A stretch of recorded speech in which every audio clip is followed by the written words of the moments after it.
Hola a todos, amigos, la verdad os hará libres.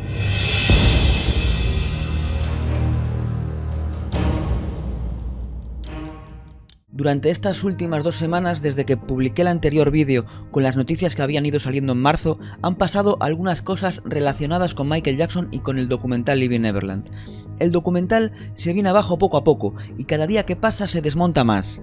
Personalmente, creo que la solución más lógica que les queda a los que han producido esta película es pedir una disculpa pública y reconocer esas mentiras que ya han sido totalmente probadas. Empezamos.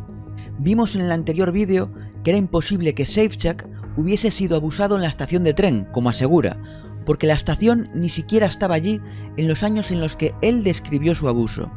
Pero es que hay más. También afirma que fue abusado en la cama del castillo de Neverland y la sala de videojuegos. Pues bien, ni el castillo ni la sala de videojuegos tuvieron nunca camas. No solo se puede ver en las fotos, sino que Brad Sandberg, técnico que trabajó durante 20 años con Michael, y Big Al Scanlan, jefe de mantenimiento de Neverland, confirman que no había camas ni en el castillo ni en la sala de videojuegos. Incluso yo mismo hablé con personas que estuvieron en Neverland y me dijeron que era imposible. Una de ellas me dijo: en el castillo te aseguro que no había nada porque entré y por no tenía ni cristales. Era solo un castillo para subir y ver las vistas, como un mirador pequeño, nada más. Pero es que además, la línea temporal de Living Neverland sitúa los abusos de la estación de tren, el castillo, la sala de videojuegos, el campamento indio, entre los años 1988 y 1990. Safechuck afirma en su demanda que Jackson abusó de él desde el 88 hasta el 92, pero el abuso físico se detuvo cuando alcanzó la pubertad, a los 12 años, y después Michael le preparó durante varios meses para la separación. James dice textualmente: cuando empecé la pubertad a los 12 años, comenzó a prepararme para la separación. Este periodo de separación abarcó varios meses. Sabemos que James cumplió 13 años en febrero del 91. Ya se demostró que la estación de tren no se construyó hasta el año 94, pero es que además se empieza a demostrar que en Neverland todavía no estaba construido ni el castillo, ni el campamento indio, ni la sala de videojuegos en esos años. En esta foto, a la izquierda, la casa del árbol que había antes de la construcción del castillo.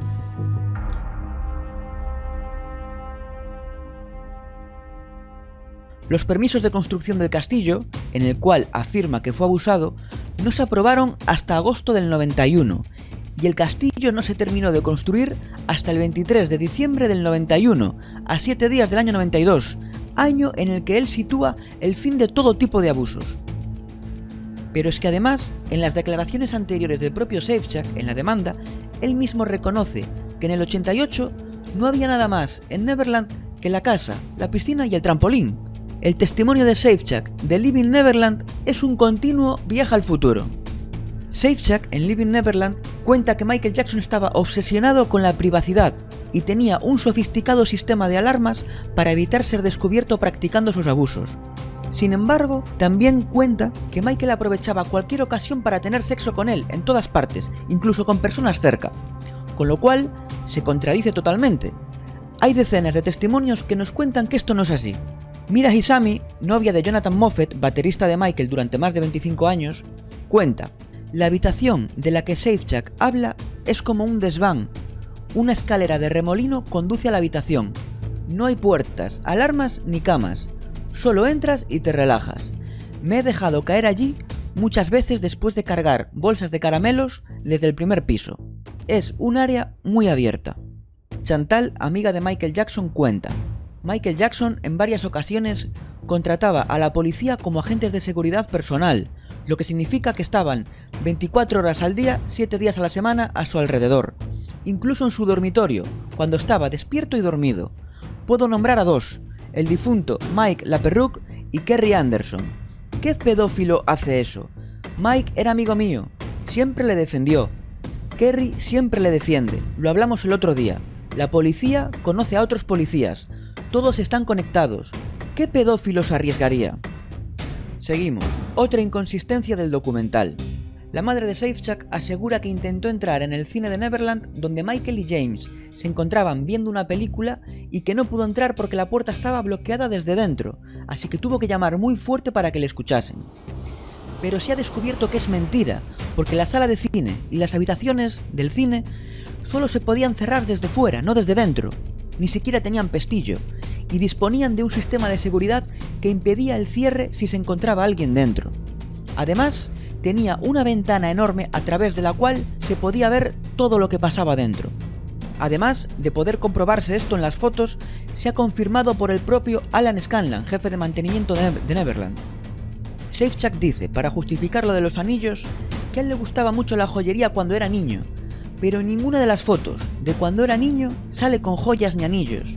Y hay decenas. Esto no demuestra nada, pero sí que es extraño. Y más teniendo en cuenta que la historia de la boda y la de la luna de miel la sacó del libro de Víctor Gutiérrez. Y más teniendo en cuenta que se ha descubierto que Safechuck estuvo buscando anillos en la página Etsy mientras añadía esa historia a la demanda del estate. Se está analizando Living Neverland al milímetro y se está descubriendo que los testimonios fueron grabados en diferentes tomas diferentes días. Hay muchísimas pruebas de fallos de récord, plantas cambiadas, variaciones en la iluminación, cortes de pelo dentro de la misma frase, cambios en la ropa. Sé que no demuestra nada, pero se ve que los grabaron muchas veces y luego los fueron montando frase a frase. No fueron testimonios contados de manera natural, es un montaje de muchos testimonios. Se intenta vender una continuidad y naturalidad en el relato y solo se demuestra que está guionizado y preparado. Sé que eso no demuestra nada, pero sí que es otra forma más de engaño. ¿Y qué está pasando con Living Neverland estos días? Pues bien, se pensó que se había eliminado definitivamente de HBO, pero no. HBO, pese a que la eliminó de su plataforma principal, dio un comunicado para avisar de que la seguiría emitiendo en HBO Go y HBO Now. De donde sí se eliminó fue de Channel 4 en Reino Unido y de M6 en Francia, y se canceló la preventa de la película en Amazon sin previo aviso. Es muy probable que hayan decidido cancelarla debido a la controversia que estaban generando las pruebas de que era un fraude, ya que además se estaba recortando el metraje en las emisiones de algunos países. Pero también hay que señalar que lo más probable es que el motivo principal también hayan sido todas las demandas a las que se estaban enfrentando, tanto del estate como de la inmobiliaria de Neverland por usar sus imágenes sin consentimiento, o incluso por las demandas conjuntas de los fans franceses o el aviso de demanda de Brett Barnes y Mark Geragos, y las que están por venir. Es más, Brett Barnes confirma que él, su hermana y su madre estuvieron en la cena de Neverland con Tag y los Robson, después de que Wade testificase en el juicio de 2005, después y no antes, como dice él en la película. Es otra mentira demostrable. Aaron Carter. ¿Qué pasa con Aaron Carter? El otro día le veíamos en un vídeo asegurando que le quería pegar un puñetazo a Wade Robson por todo este lío del documental. Ya sabemos que Michael Jackson y Aaron Carter fueron buenos amigos y que siempre le defendió, pero ahora ha dado un comunicado explicando que revelará la verdad sobre Michael Jackson en un libro y que será algo que no le va a gustar a la familia de Michael. Personalmente, creo que Aaron Carter solo quiere causar un poco de polémica y que revelará vivencias mundanas con Michael, situaciones que le hagan más humano, relacionadas seguramente con alcohol, con mujeres y seguramente con drogas, pero estoy seguro de que no tendrá nada que ver con abuso a menores. Aaron Carter hasta el otro día estaba defendiéndole por todo este tema de Living Neverland y siempre aseguró que Michael no era como lo retrataban las acusaciones. Dan Reed, recordaréis, hace tan solo unos días, el director de Living Neverland creó una cuenta troll en Twitter para apoyar su propia película y criticar a los fans de Michael. La cuenta se llamaba The Real MJ Story. Cambió la foto de su perfil personal cuando quería cambiarla de su cuenta falsa. Pues vale, ha vuelto a equivocarse. Se ha contestado a sí mismo desde la cuenta troll, cuando tenía que haberlo hecho desde la suya personal de Dan Reed Mill. Y lo han pillado de nuevo. Os dejo la captura y traduzco la conversación. La cuenta falsa de Real MJ Story dice: Hey Dan, quería preguntarte, ¿cuándo responderás a la invitación de Sigmund Freud para tener una charla en su podcast? Sigmund Freud responde: buena idea. Y la cuenta falsa de The Real MJ Story responde pensando que era el propio Dan Reed y responde: ya lo hice, si hubiera tenido algún interés hubiera respondido. La cuenta falsa ya ha sido denunciada y la han eliminado por incumplir las normas de Twitter. Dan Reed ¿Así es como pretendes dar voz a las supuestas víctimas de abuso infantil y que tu película tenga credibilidad, demostrando que lo único que buscas es un ataque personal hacia Michael Jackson? Más, definición de karma. El cofundador de Sundance ha sido acusado de abusos sexuales a una menor de 9 años, pero no voy a entrar más en este tema porque no es lo que nos interesa. Michael Jacobs-Higen, para los que no lo conozcan, es un alemán ya condenado por estafa en Brandenburgo, por falsificar artículos y firmas de Michael para venderlas, llegando a sacar 30.000 euros por una venta. Dice ahora que también fue abusado por Michael Jackson y que tiene un vídeo de Michael maltratando a un menor, pero que ya lo publicará en un nuevo documental en junio. Es decir, dice que tiene una prueba de un delito gravísimo, como es un adulto abusando de un menor, pero que no lo va a llevar a las autoridades ni nada. Va a sacar un documental dentro de un par de meses. Por cierto, dice que la cinta de vídeo no la publicó antes porque la tenía un amigo. Ya hablaremos más de este personaje en otra ocasión, aunque no creo ni que merezca la pena. Y hablando de documentales, nuevos documentales que responden a Living Neverland. Estos días se han publicado unos cuantos y se han anunciado más. Por un lado está Living Neverland Take 2 o Toma 2, un documental definitivo sobre las acusaciones. Con lo bien hecho que está y lo revelador que es, queda claro que los medios de comunicación no emiten estos documentales porque no les da la gana. Aquí se responde a todo de manera contundente. Os dejo el enlace en la descripción.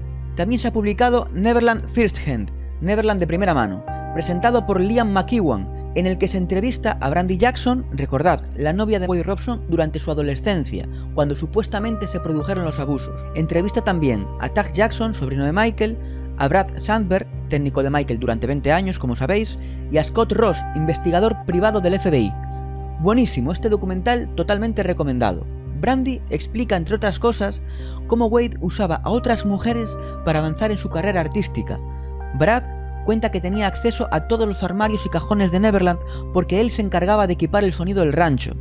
Scott Ross confirma que Safechuck nunca fue llamado a testificar en el juicio, lo contrario a lo que él asegura en Living Neverland.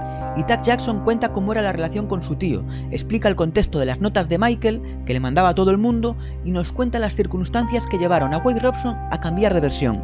Por último nos explican, en el reportaje, una buena parte de las similitudes de la demanda entre Safechuck con el libro de Víctor Gutiérrez. Ya sabéis que la demanda de Safechuck es en gran parte una copia de un libro de los 90. También sabemos que los documentales de Tag ya están en fase de preproducción. Sabemos que dentro de 2 meses se estrena el documental de la cadena francesa TF1 y tenemos también más noticias sobre el documental de la Belle Smith. Estará dividido en 2 partes y la primera se estrenará a finales de mayo. Más estrellas han mostrado su apoyo a Michael estos días. Algunas de ellas son su exmujer, Lisa Marie Presley, que le dio like a algunos tweets a favor de Michael. La cantante estadounidense Stephanie Mills salió a defender a Michael Jackson y cargó duramente contra HBO, Oprah y los responsables del documental Living Neverland. Dijo textualmente: HBO, Oprah y todos los involucrados le deben a Michael Jackson, a su familia y amigos una disculpa por lo que han hecho. Y también la madre de Nicole Richie, Brenda Richie, que ha recordado que Michael era el padrino de su hija, que tiene muchos recuerdos con él y que a ver si se detiene pronto todo esto. Me gustaría dejaros por aquí el enlace a un vídeo de una entrevista con otro amigo de Wade, en la que dice que Wade le confesó que Michael nunca le hizo nada inapropiado y que siempre fue inocente, incluso con las otras acusaciones. Es muy curioso como todos los que defienden a Wade son personas que no le conocen, y algunos de los que le conocen están dejando mensajes y vídeos en las redes sociales avisando de que Wade está mintiendo y que no es la primera vez que hace algo así. El martes también se produjo una charla en la Escuela de Derecho de Harvard por los miembros del State, titulada "Juzgado por los medios, culpable hasta que se demuestre su inocencia", en la que aseguraron que estaban considerando demandar a Dan Reed, el director de Living Neverland. John Branca dijo, además, que esas personas inventaron una maldita historia porque querían dinero y no permitiremos que esto quede sin control. Es así de simple. Añadió: el documental de Dan Reed está lleno de inexactitudes, mentiras y cosas que sabían que no eran ciertas. Deberían estar avergonzados de ellos mismos. Conocía al hombre, tenía mis sentimientos sobre el hombre, y no me gusta lo que sucedió cuando no se pudo escuchar el otro lado de la historia. Hay implicaciones y repercusiones en el mundo real cuando alguien dice algo como lo que se dijo en Living Neverland.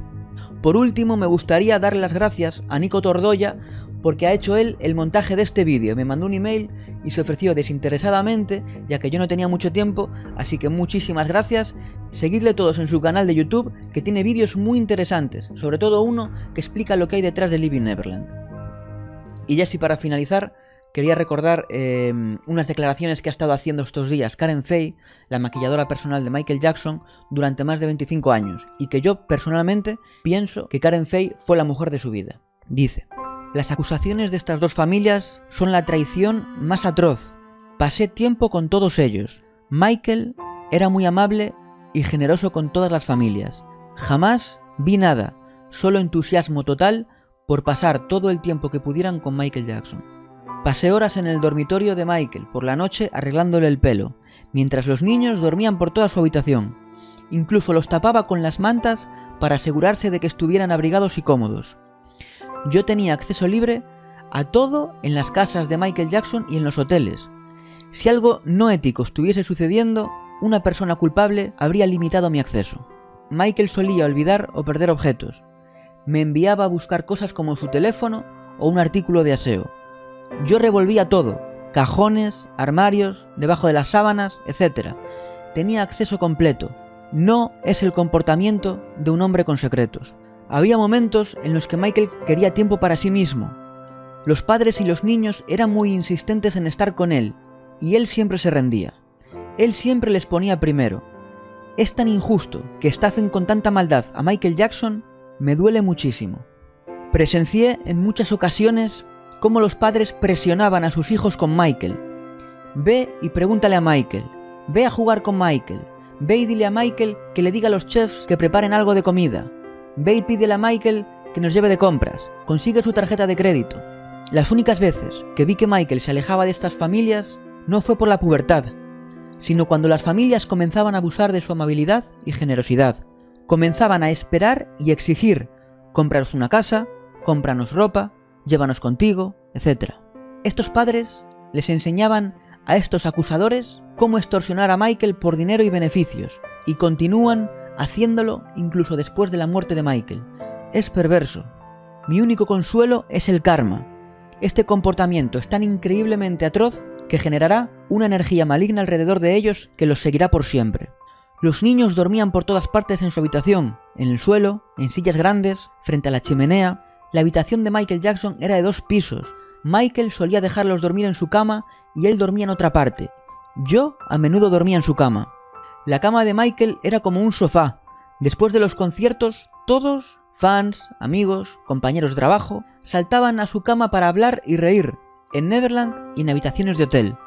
Estoy segura de que la mayoría de las personas hacen lo mismo. Fui testigo muchas veces de cuando Michael le decía a los niños que regresasen a la habitación de invitados con sus padres, y de cuando los niños y los padres le suplicaban que los niños se quedasen en la casa principal con él. A Michael le costaba decir que no. Michael hacía la mayor parte de su trabajo, componer, escribir y bailar, por la noche, por lo que quería esa hora para él. Esperaba que los niños se durmieran y luego se escabullía al teatro, donde todo estaba preparado para trabajar. Los padres de los acusadores fueron los que entrenaron a sus hijos para estafar a Michael. Bueno, este vídeo ha sido un pequeño resumen de lo que ha ido pasando durante estas últimas 2 semanas. Dentro de unos días volveré a subir otro vídeo con lo que vaya ocurriendo sobre este tema, sobre Leaving Neverland, sobre Michael Jackson, y seguramente suba otro tipo de vídeos, como alguna video reacción sobre algún vídeo de Michael Jackson, contaré alguna experiencia personal, haré algún vídeo en directo, contaré seguramente también cuando fui a ver a Michael a Londres en el 2006. Y bueno, quiero darle un poco más de dinamismo al canal y no solamente hablar de noticias de Michael Jackson, sino contar otro tipo de historias, primero relacionadas con Michael y más adelante sobre otros proyectos y otras situaciones. Así que nada, lo dejo aquí, un abrazo y muchas gracias por seguirme y por suscribiros. Chao. You know each other as children? No. Did you two, were you aware of each other as children? I had seen the Pepsi commercial that he was in. Mm-hmm. So I remember even seeing that commercial was like, that could be me, or that should be me. Mm-hmm. You know, I wish it was me. I knew of Wade. I had met Wade twice when we were kids. I met on the set of the Jam video, and then Michael had a weekend at Neverland with us and a few other kids. So I knew of Wade, and I felt he was great. He was nice, so I got along with him as a kid.